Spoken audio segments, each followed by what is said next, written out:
Hello everyone, it's Jamal Thomas. Welcome to the Progressive Soapbox. So I see green all around. Let me make sure my mic is up. Because people, I think I've said it before, get annoyed with me when my mic volume is not up. And yes, my mic volume is up. And I am seeing myself moving and shaking in the corner. So I could not sleep. And like every other normal person who can't sleep, they just get up and do a video. Yes. Now, I couldn't sleep. Everybody else in the house is. I'm wide awake. I have insomnia. I think I've said that before. I've had insomnia for 20-something years.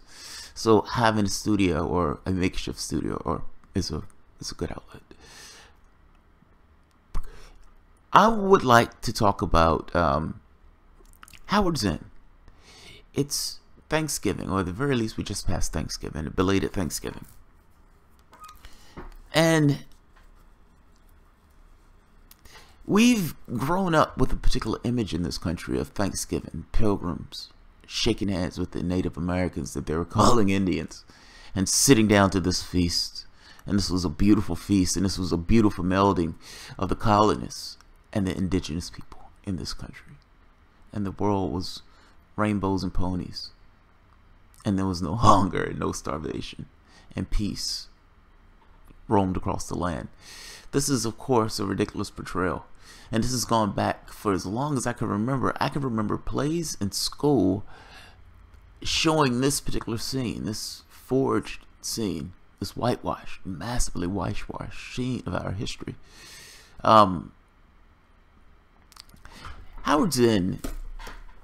Let me start somewhere else first. I am immensely empathetic to the other people in the country who get up every day, they eat their Cheerios, they play their Xbox, they have sex with their wives, they do their job. And they rinse and repeat that process. There are things that they were taught. There were values that they kind of held dear to them, and they kept with them. And that became somewhat of the logic and the programming that they ran their lives by. Now, there was an aspect of them there, that's true, but the aspect of them was purely within the context of a particular system, a socio-political, cultural, economic system. They have range of latitude, but it's within the system itself, meaning it's still constrained. They're functioning on software. They don't realize it, but they're functioning as a software, as some kind of program. Now, it is not an easy thing to break out that. I mean, you go 30, 40 years of your life and you believe something. And typically it is difficult for human beings to repudiate the beliefs that they themselves hold. Like, these things are deeply ingrained in them in this way. And it becomes almost an ideological struggle against truth, against reality. But that's a struggle they fight with, because otherwise they were lied to. Otherwise, all the things that they held true for the most part were bogus. And who are you if the things that you believe were bogus? The things that made you up. Who are you if those things are bogus? People fight for those things, even when those things aren't necessarily true, aren't necessarily real.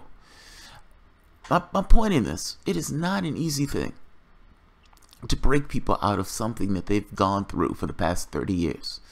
And that their parents, their culture, the people who are around them have told them and have agreed with them that says this is reality, this is the paradigm to which you will exist, this is the paradigm to which you will function. That's it. When those people do crack that shell, when they do break out and they say, holy shit, these people have been lying to me. Either these people have been lying to me or these people have not known what they were talking about. And to put it in perspective, Jean-Luc Picard in Star Trek, yes, I'm using Star Trek for the moment, is an uber-rational human being. And what I mean by that, I'm saying uber-rational because I kind of want to get this thing across that his perspective will be better than ours. He looks out at the world and everybody for the most part is an alien species. Those species just have relative perspectives in the same way that his perspective is relative to theirs. They're not better or worse. They're just different. The cultural patterns, meaning the things that they have decided as their culture, their society, their religion, That's on them. It's not better or worse. It's just different. They don't base this thing off any concept of God. It's fair game. It's game space. You do it however you please. But I'm just trying to make this point. From his perspective, those things are just relative to one another. He doesn't look at it as better or worse. If Jean-Luc Picard was ensconced in our particular framework, meaning our world, Jean-Luc Picard will be within the political spectrum just like everyone else is within the political spectrum. There are very few people who find themselves extra political, meaning they're so far out the confines of what they themselves want to do with society that they're just off the spectrum, can't even see where they are. Now, I would say the Venus Project is one of those things, this radical reimagining of what politics and how people should interact is. But that's off the spectrum. Jean-Luc Picard would likely not be there. He will be one of us. I'm making this point that you're confined by your society. That's what I'm getting at. And the ideas within that society. So, whatever breaks that egg is an important thing. For me, Howard Zinn was one of the guys that broke that egg. Like, it's you realize that your life, whether you realize it or not, you're working with a workable point of view. Like, what is my paradigm of the world? How do I value certain things? There's an aspect of you that values those things. That's not a cognitive process where you say, I care about poverty this much. No, you feel it.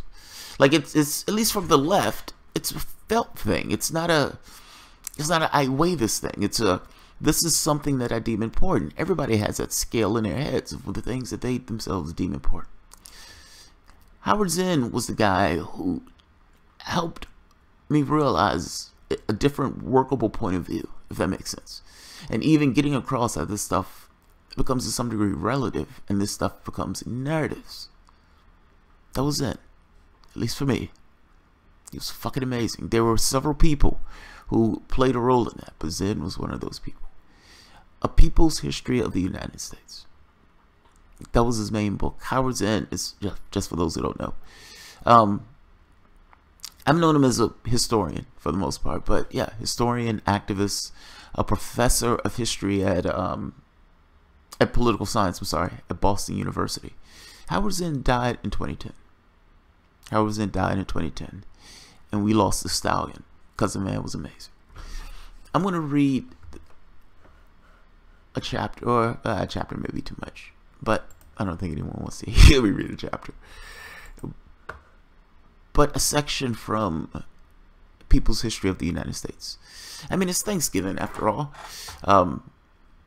We're talking about Native Americans. Let's talk about the inception. Columbus coming to the shores of this country. So yeah, let's read a chapter, or a section of a chapter for Howard Zinn. By the way, I came across Howard Zinn first in his lectures before I came across Howard Zinn in his writings.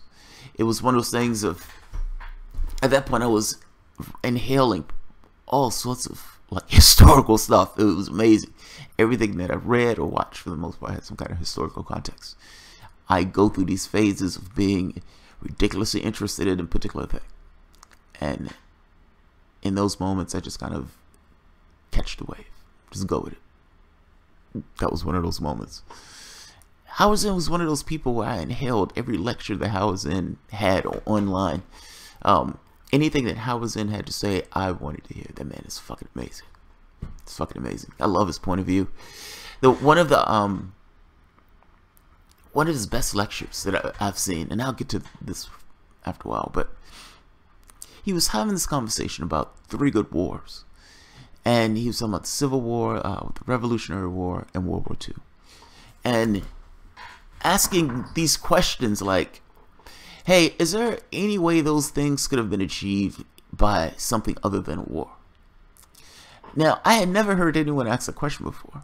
That is the most sane question in the world to ask. And I had never heard anyone ask it. It never even occurred to me. It never even occurred to me. Which then started to make me think, holy shit, what else hasn't occurred to me? Of course, there's going to be a lot of shit that has occurred to you. But that seems so natural of a question. Is there any way we could have achieved these means other than going through this process of a war? And if you're going to say that the war was the only way to go, you have to weigh this. Like, what did we lose in this? How many people died in this? What was the suffering in this? It's a fascinating thing to realize that there are certain things that you've blocked off. And you didn't block them off just because you wanted to block them off. You didn't even necessarily know to ask those questions. It's fascinating. You would never see Howard Zinn on MSNBC. It just wouldn't happen. Like, this is not the guy that's going to be on CNN. But what he's saying is right and true. What his basic premise boils down to is there's stories that people tell themselves. And they tell themselves that that's history, that narrative of events. And you get a particular state, and every state does it. Every society, every country does it. Tells us narratives about itself. This is how awesome we are. This is the things that we believe as a nation. This is the whatever. And when you drill down into the reality of what took place in order to get that state, to make that state, to put that state in to the way it is ghastly and grisly. And those narratives may have some reality to them, or some semblance of reality to them.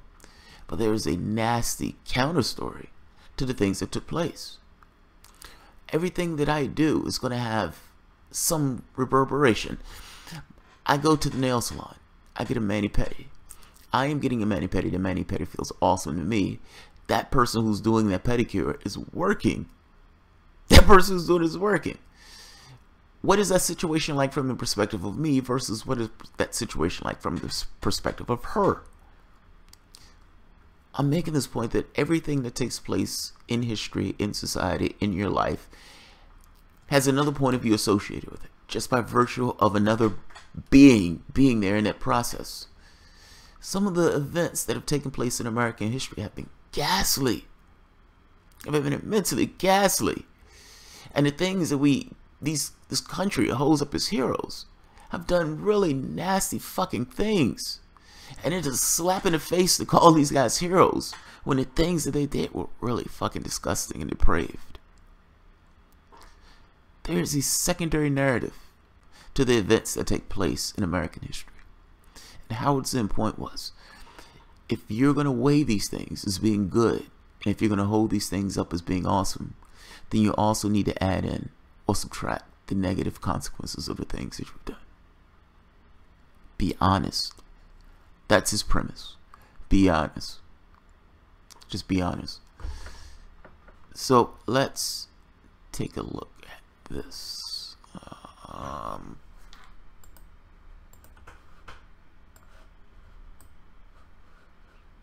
This is People's History of the United States, first chapter. This is not the top of the chapter, it's just a section of it. Columbus comes to the New World. Columbus doesn't know where the hell he is, but ultimately he gets here. He doesn't find gold, he finds Native Americans, or people that are indigenous to this country.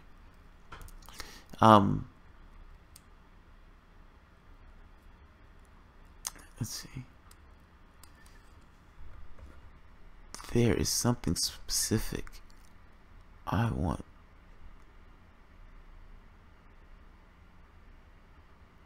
Okay, here we are. Yeah, this. Now, from his base off Haiti, Columbus sent expedition after expedition into the interior. They found no gold fields, but they had to fill up their ships returning to Spain with some kind of dividend.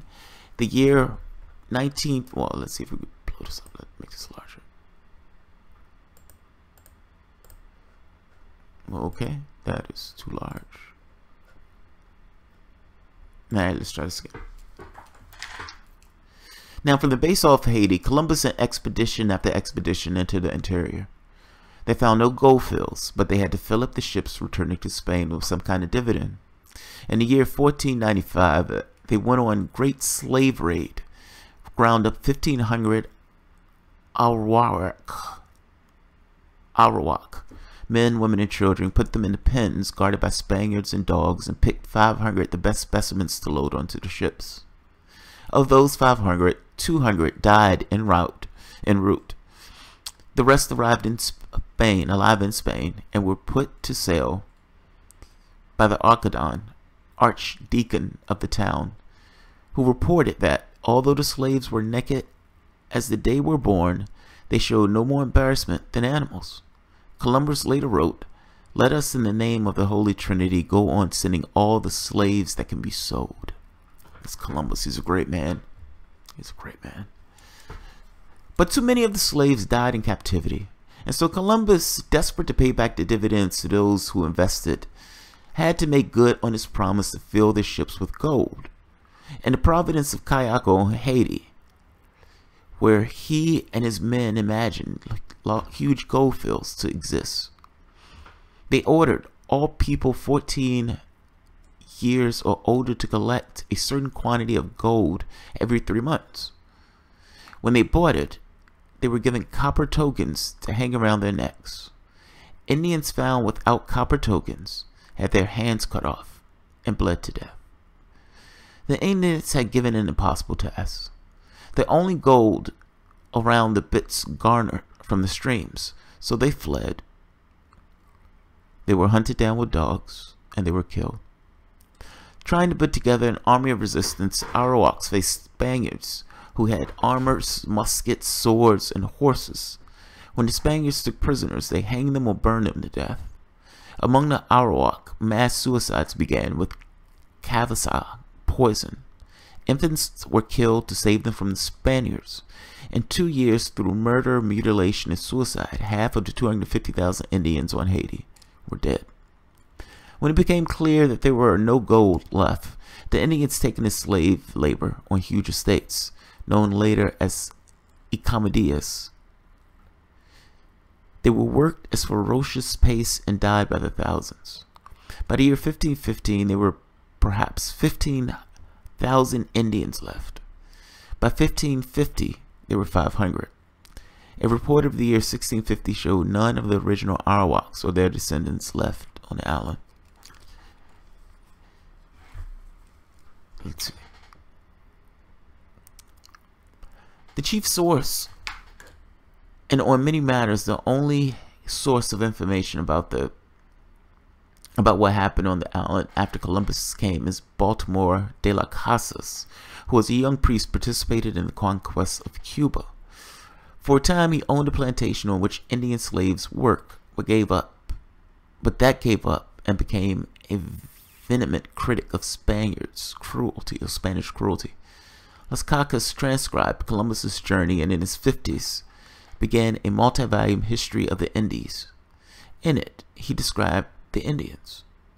They were as agile, he says, and can swim long distances, especially the women. They were not completely peaceful, because they do battle from time to time with other tribes, but their casualties seem small and they fight when they are individually moved to do so. Not because of some grievance, not on the orders of captains or kings. The women in Indian society were treated so well as to startle the Spaniards. Las Casas describes sex relations. Marriage laws are non-existent. Men and women alike chose their mates and leave them as they pleased without offense, jealousy, or anger. They multiply in great abundance. Pregnant women work to the last minute to give birth almost painlessly, up to the next day. They bathe in the river and are as clean and healthy as before giving birth. If they tire of their men, they give themselves abortions with herbs that force stillbirth, covering their shameful parts with leaves or cotton or cloth. Although on a whole, Indian men and women look upon total nakedness as much casualness as they look upon a man's head or his hands. I love that part. I love that part. Because I make this point that human beings are malleable. We're malleable. We don't have this fixed thing of sorts. Like, people think they have free will, and so they look around and figure that everyone else has free will. And they think that people have free will as if they're completely unconstrained from anything else, and the decisions and the choices that they make are purely their own. No, you've been invested with a lot of shit from the society that you came from.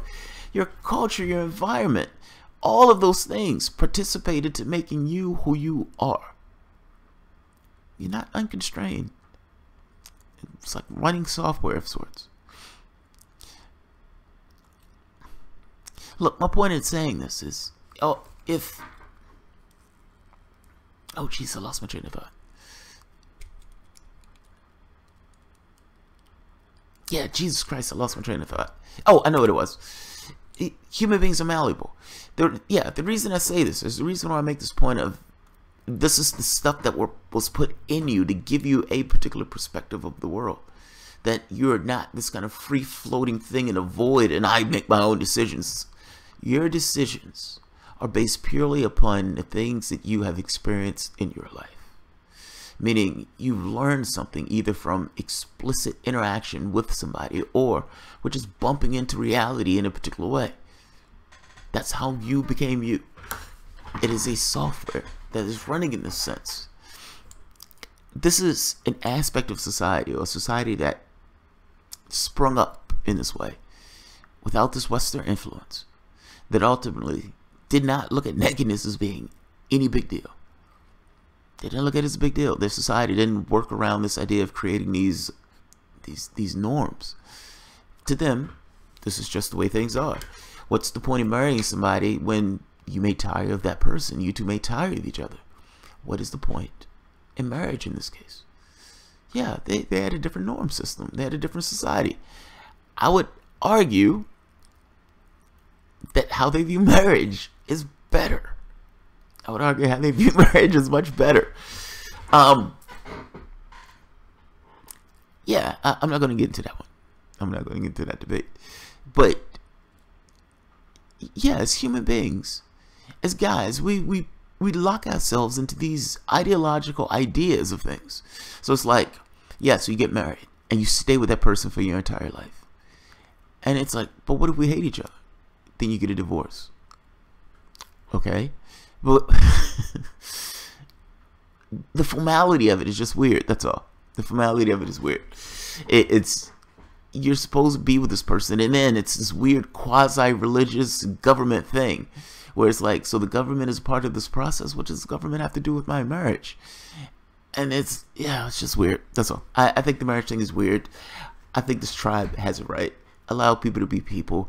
If they get together at some point, great. If they decide they don't want to be together, go away. They're fine. They're fine. It's not that big deal. We make it a massive deal in our culture. That's all. I'm just saying that's purely ideological.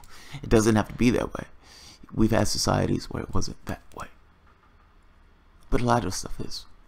I just think the ideological stuff gives us trouble when it doesn't align with things that are just normal and natural to the way human beings function.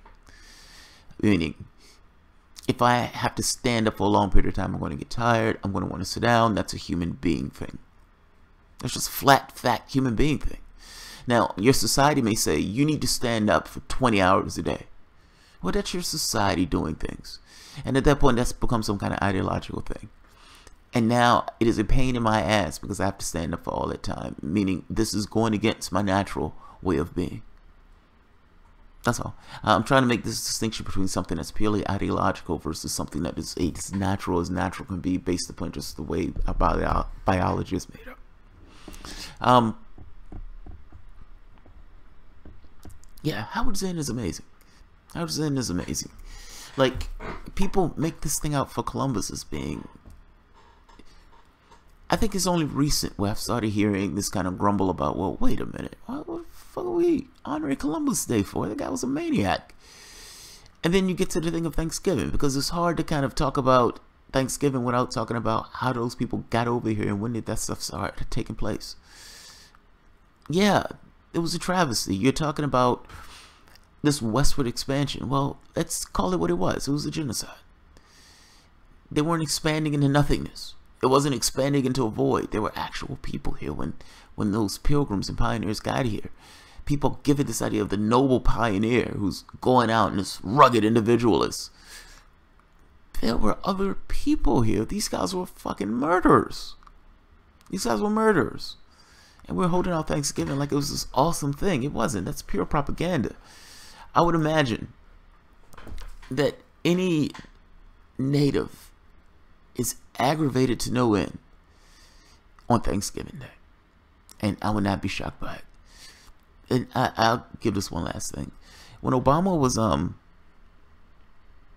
Standing Rock, when Obama is pardoning a turkey, while real Native Americans are getting their heads bashed in and their land stolen from them. It's amazing.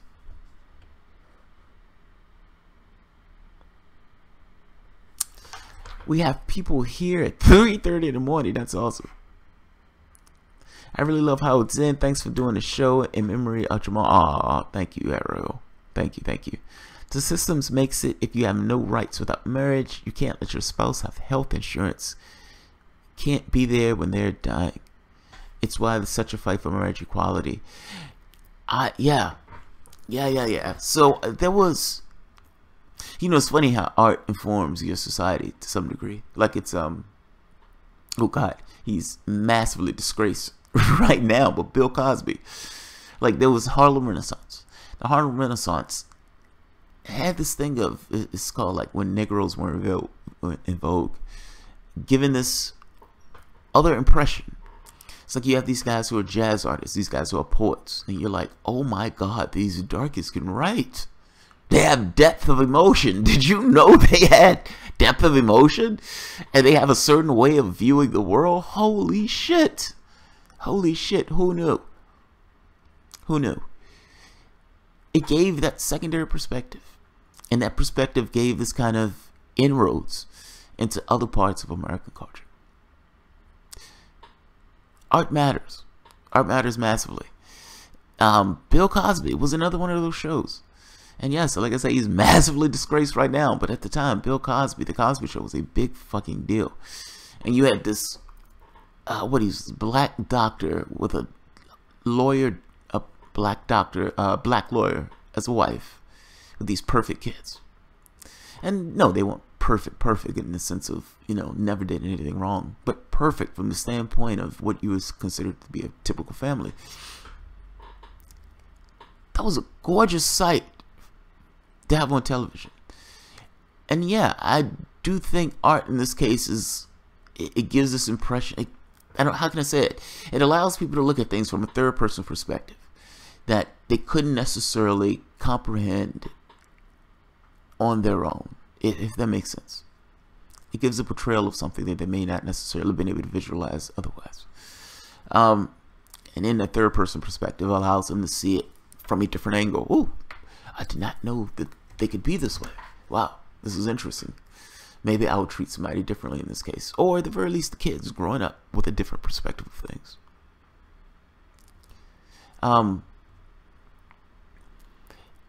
One of the shows, I can't remember the show, but it showed that scene where this person is sick, this person is dying, this person is gay, this person has a gay wife or husband. I think it was a wife. And the family is like, yeah, we don't want you here. And the person who was gay had no rights whatsoever because they didn't necessarily have a quote-unquote real marriage. Yes. Ariel's a big fucking deal. I agree. I cringed recently when my grandchild watched an old Little Bill video. An old Little Bill? I don't know what old Little Bill is. Yeah, I don't know what old Little Bill is. John Crab. What's happening, John Crab? Why are you guys up this early in the morning? It's like 4 a.m. It's 4 a.m. I'm imagining Garden Gnome is probably out with a blinding drunk at this point. He crawled into his bed. He's like, oh, where's my Hillary pillow? Here's my Hillary pillow. Oh, okay, Ariel. Okay. I'm sorry, you're working on a Sunday morning. I'm trying to save the world. Fucking A, John. That's a good thing to do, man. The world does need saving. I don't know what that means, but the world does need saving. It's funny. I don't know what that means, even though I know exactly what you mean. That's the oddity and the weirdness of language. I think what it boils down to is, yeah, let's talk about that. That's because I love that thought. I'm trying to save the world, and it's like, yes, I know what you mean, even though I have no idea what you mean. There's a weakness of language, man. They're like language. It's hard to sometimes it's hard to get at something with language, and you can only hit it from a side view. It's like, I know what he means when he says I'm trying to save the world. It's like I'm doing something in a way that's trying to benefit all of humanity and bring humanity back from the brink. At least I think that's what he means. That being said, in a larger absolute context, that may be completely off. Like, first, what does it mean to be saving the world? That's the first point. Like, that's a major first point. And that really boils down to perspective. What are you trying to accomplish? What are you personally trying to accomplish? What do you personally see the world as? What do you personally think that the world needs to change to? How many people are on board with that specific, I see the world as X, Y, Z? Now, seeing as there's no absolute point of view of this, you have two problems, two factors. A, you have a destination in mind. I think the world needs to change to X. Fair enough. Everything's relative. Fair enough. And mind you, I think that has to change to X. Those things are value system judgments. So, for example, I would say any conception of the world that I come up with, there needs to be no poverty. Period. I care about that more than I care about anything else. There needs to be no poverty. Well, that's the way I weigh the system itself. That's the way I weigh things. Somebody else may say, well, I'm okay with there be, people being poor. I'm okay with a certain percentage of people being desperately poor. But I need a jet, man. If I can't get my yacht and my jet, then I don't want to be a part of that system. So you have people that weigh things differently. That's the way I weigh things. So if you're saying save the world to what? Is this, I need to take care of environmental damage, I need to make sure there's no poverty, I need to do X, Y, Z. That's the first point. How many people are on board with that trying to save the world to that point? This is kind of my point. I understand what he means when he said he wants to save the world. I get it. But I don't know what that means. It's like, communication would be so much easier if people had this ability to just project thoughts to one another. But dude, I know what you mean. I know what you mean. It's like you're writing out a manifesto of, I want X, Y, Z. I think you have to do it from the standpoint of objectives, not the standpoint of ideology, if that makes sense. Like, if it's, you turn those things into technical problems. For instance, do we have the ability to provide all resources to the people who need it? Yes. Yes, we do. But that, again, that depends on the world that you want. If you want to use technology to the benefit of everyone else on this planet, then the answer is yes. You have the capacity to make sure that each person on this planet have the things they need. At that point, it becomes this thing, well, why aren't we doing that? And that becomes this perceptual thing. What is the problem? What is the fundamental problem of humanity? Work. The problem is work. That's the main fundamental problem of humanity. The problem is work. People have certain things that they need. How do you get those things to the people that they need? And we come up with this convoluted system of money because people don't trust each other enough to make sure each other are taken care of. Yeah, that's a tangent. I'm sorry. Howard Zinn is fucking amazing. I would say look Howard Zinn's speeches up. He's fucking amazing. It's fucking amazing. I love him. I love his stuff. So I am going to end it at this. I'm running my mouth, and me running my mouth for 30 minutes about Howard Zinn. It's more about Howard Zinn because I love Howard Zinn. I think that sounds too strong. That sounds dirty. I put it this way. I have a soft spot for people who I think were part of this process of changing your ocular view of the world, like changing your working point of view, your workable point of view. Howard Zinn was one of those people. It's like once you realize that there is no, like, the culture and stuff, it's not real. It's software. It's programming. When you realize the things that you care about, all those things, none of those things are ultimately real. You try to get down to brass tacks of, okay, what do I want the world to look like? And what do I myself actually feel about XYZ? And I think for me, I ended up nailing down this thing of, if all of this stuff is just what I choose, meaning what I want, and if there have been certain values in me that have been drilled in just from the outside of me, what are the ones I want to accentuate? And what are the ones that get a world that's sustainable and that's intact and that can maintain itself without all the crime, without the poverty, without the violence, without the wars? That's where I start. I don't understand why anybody would start anywhere else. What do you value? What do you believe in? What's important? Now, I understand that history sticks to itself. And so we end up with this world where there's division and people are at each other's throats and everything else. I would make the case that a lot of this, if you're moving to anywhere, let's say if you're moving in a particular direction, first, you think that a state would try to choose a direction that it wants to go.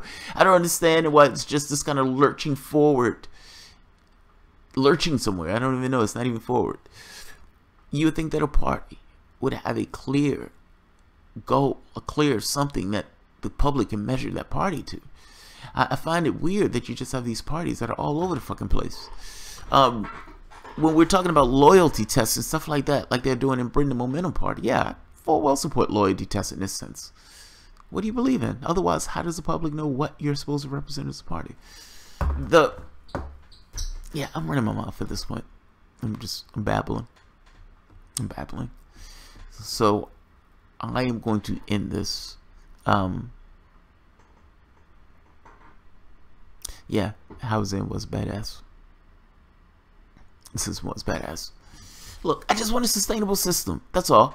I look at this stuff as almost like a chess puzzle. Anything that you do, anything that you change is going to have some kind of consequence somewhere else. So it's like, there's no situation where you create some software in the system and pretend as if the software doesn't exist. Like, you're in a capitalistic structure. The software of the game is to maximize your profit. Everybody, for the most part, is vulnerable, or the majority of the people in the system is vulnerable. You've made man subordinate to cash. The person with the most cash, for the most part, sits atop that system and loves it. Everyone else is subordinate to the cash in the system itself. That's a fucking insane game. Why? Like, I don't understand why 90% of the people do this. Now, I said that wrong. People are bribed throughout the system, and the system functions on this thing of vulnerability. It prods you along because ultimately, if you need to eat, sleep, if you want clean air to breathe, all those things, you need to have access. You need to have the thing that allows access, which is profit. The system itself works on this idea of vulnerability of everyone else. The people at the top of that system, for the most part, control the rest of that system. Cash is your liberation in the system. The software, however, functions a particular way, meaning it's not just people getting goods or getting cash just to make sure they have the things they need. They also get it for status, just as a function within the system itself. The more that you have, the better off that you are, because ultimately society looks at you as being some particular way. Don't matter how you got the cash. You can be a billionaire stepping over a homeless guy. Doesn't matter how you got the cash. It becomes status. It just becomes status. Meaning, the people who actually need that cash don't have that cash. And you have massive amounts of poverty with massive inequities, with massive amounts of cash at the top and massive distributions of poverty at the bottom. There's a human toll for that. The system itself doesn't care about the human toll of that. It cares about cash. Markets matter more than individuals. I'm saying that's an insane That's an insane way to operate, but that's the way the system operates. It's software. It prods people along. Now, you have movies and stuff that talk about integrity and all of these values. That stuff doesn't really apply in the system. The system, integrity, it's almost like your integrity works against the system in that way. You behaving poorly is more likely to get you more cash than not, if that makes sense. If you're a used car salesman and you're trying to sell a car and you have a family at home, well, the system would allow you to go broke and hungry. You're going to do what you need to do to sell that car because you have a wife at home. If you are in charge of oil, let's say you're in oil and gas industry, and as an oil and gas industry, you know full well that pumping that stuff into the sky is going to destroy and destabilize the climate. You've done your studies, you've known since the 60s. What are you to do? Do you believe that that oil and gas industry in any way is going to change their behavior? If changing their behavior means costing them billions of dollars, you're going to bury that report. You're going to pretend as if the report never existed. And you're going to continue to do what you've always done. You don't care about the societal impact. You care about the cash. You care about the cash. The cash becomes more important than the actual human beings that you're living on the planet with. This is my point. The system is somewhat insane. Human beings have gotten accustomed to the system itself. And for whatever qualities that we have as human beings, adapting to change is not the best one. Like within a very short period of time, we grew up in something. To us, that something it's like it gains gravity the longer it's been in effect, as if being in effect for some period of time gives it some level of credence. This thing has crashed multiple times. This thing has created massive amounts of poverty, and for all the successes that people want to attribute it to, you can't really attribute it to capitalism itself. People would have made those in any other systems because people like to create, they like to invent. In this case, you've turned people into tools. Human beings, you turn them into tools just to make profit, something that's not even real, and creating massive disruption all across the world as a result. That story about the Columbus thing, pretend for the moment that it wasn't Columbus. Pretend it was Zimbabwe, where you had a British company seeking profit. Once again, these guys are seeking profit and decide to steal all of that land from those people and redistribute the land essentially from the blacks who live there to the whites. Columbus went to Haiti and took one person after the next on his boat because he thought he was in somewhere where he had gold. And he took those people back purely out of this idea of profit. You could say Columbus was a horrible guy. I would say Columbus was functioning under a capitalistic system, and he behaved as a good capitalist. That's what I would say. Your problem is the system. That's my point. The problem is the system itself. It functions this way. Now,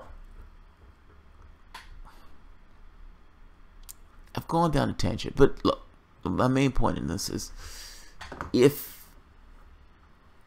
the problem is the system itself, and you can attribute this stuff to the way people function and the way people behave to some degree, the system itself, maybe you need to change or touch or think about, even consider and contemplate addressing the system itself. It's like, shit, man, that seems like the most natural thing in the world to do, for people to look up and say, hey, is it possible that these problems are being caused by X?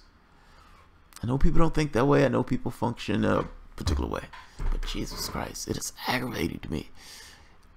That seems like the most natural question in the world, and that's a question that's never touched.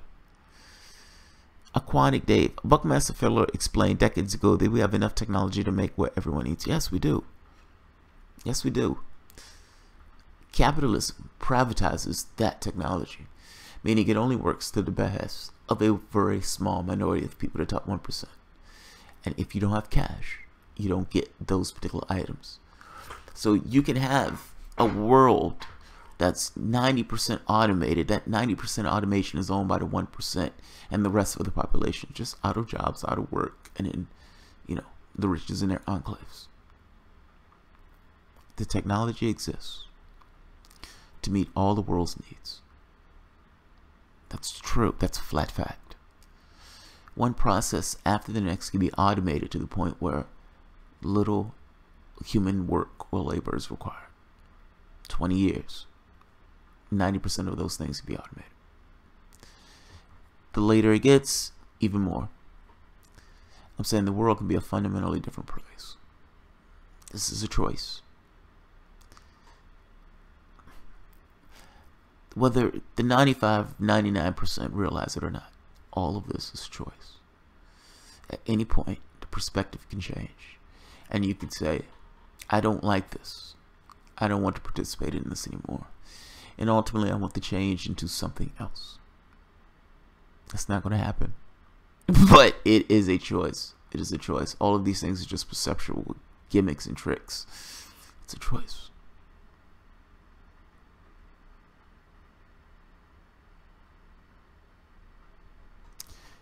Winkle the Burning Bro, howdy y'all. What's happening? How to do it. Convert corporations into worker cooperatives. Universal Healthcare 2017. I agree with that to a point. I agree with that to a point. It's... See, this stuff is perceptual. So, I think that's a flat fact. I don't think anybody can argue with me on that. Like corporations, this idea of ownership, all this stuff, it's conceptual. It's somewhere down the line, somebody murdered a bunch of people and stole a bunch of land and started taking a bunch of resources, and people say, okay, now this is mine, and I'm holding on to this. I own this now. It's like, well, wait a minute, that was stolen from somebody else. Yes. But right now, I own this, and I will be very upset if you do anything to try to take it away from me.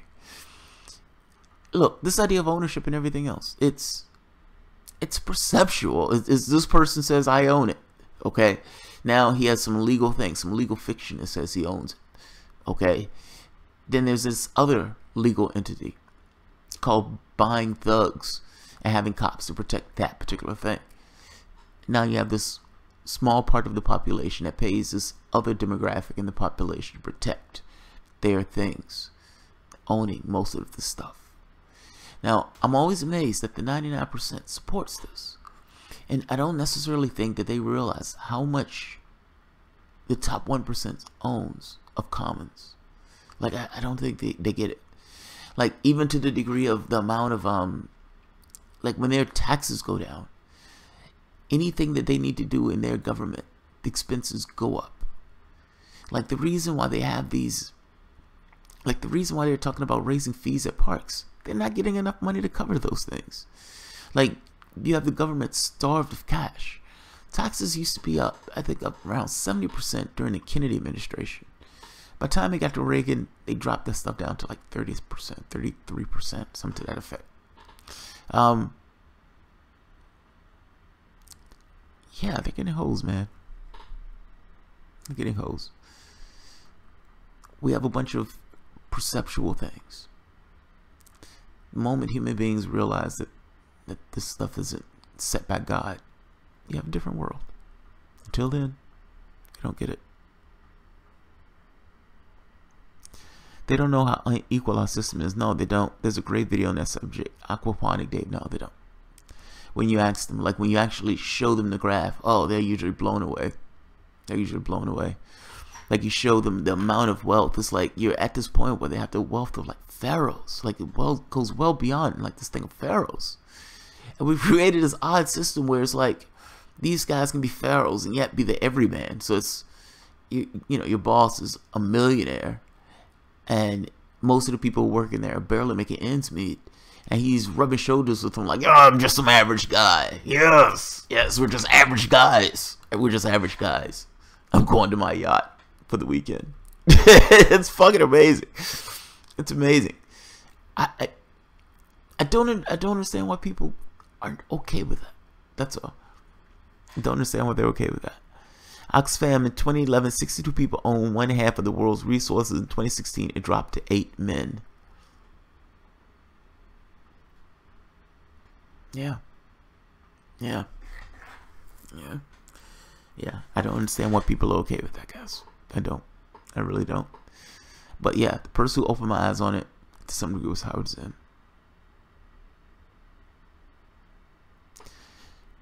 Genocide. We choose a post-scarcity society, Jamal. We take wealthy men's assets and redistribute them to poor people. And see, that's where you're going to lose people. Like, that's where it's almost like you need those people's consent. Like, you need the rest of the public to understand and consent. Otherwise, you're going to have a fuckfest. Not to mention, you need something else to go into. Like, it's not enough to just say, okay, we're taking shit from people. And I think that's where I lose the Venus Projects, the thread. Because how do you... Look, the ownership thing, like I said, it's sketchy in general. But how do you get the rest of the public to understand that? That at some point, this was stolen from somebody else through a lot of blood, a lot of murder, and a lot of genocide. And over the course of X number of years, people are just say, all right, now it's mine. It's mine. I'm taking it. It's mine. And they become incredibly wealthy off the blood and the work of other people. Even though they would say, this is mine. I did this all on my own. The resources that was there, the ground that was laid, was on the backs of other people, let's be honest. I don't know how you square that circle. Like, because I don't know how other people... This is the Zimbabwe thing. So Mugabe comes into power. Mugabe has this colonialism, post-colonialist, and he takes the land and redistributes it back to the landowners. Inflation went to like 600%, 600 million%. He was being punished by the economic system itself. Meaning, I don't know. Yeah, I don't know how you square that. I'm almost... The Star Trek thing, to be whimsical for the moment, they went to the point of environmental collapse. Like, they just went on and on and on. It was like one tragedy after the next, one war after the next. And then it got to the point where the ecological system was actually literally about to collapse. And then they changed. And then they changed. Yeah, the public needs to have a different point of view on that before that would ever take place.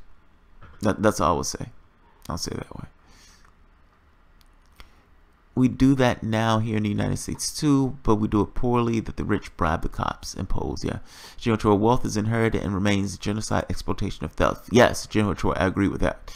Universal 2017 maximum income tax, yes, would enable wealthy redistribution. That would help free up funds for reparations. Aquaponic Dave, we have collapsed ecology. That's happening now. So right there, it's right there. I always make this case of real things. Be aware of real things. Your environment is a real thing. Human beings are real things. Everybody else, fair game. Everything else is fair game. So the ecology, yes, that's a real fucking thing. You need to pay attention to that. So goes the ecology, so go us. We don't have other planets. The reason I say we need to look at this stuff differently is because we need to understand that we're creating a game space. These perceptual structures. But these perceptual structures are under a real thing. Like that's the real thing is the umbrella. That's the encompassing factor in this. The game space that we're creating for ourselves is not real. It's not real at all. It's a perceptual thing. It's a gimmick of sorts. It allows some people to take advantage of the work and the labor of others in order to advantage themselves massively. It's a trick of the mind, if you want to call it that. But it's not real. But what they're doing to the land and the resources in order to get that cash is real. The damage that's being done, that's real. The damage is real. Not to mention the exploitation itself. There is, from a secular point of view, you can't argue this thing of God.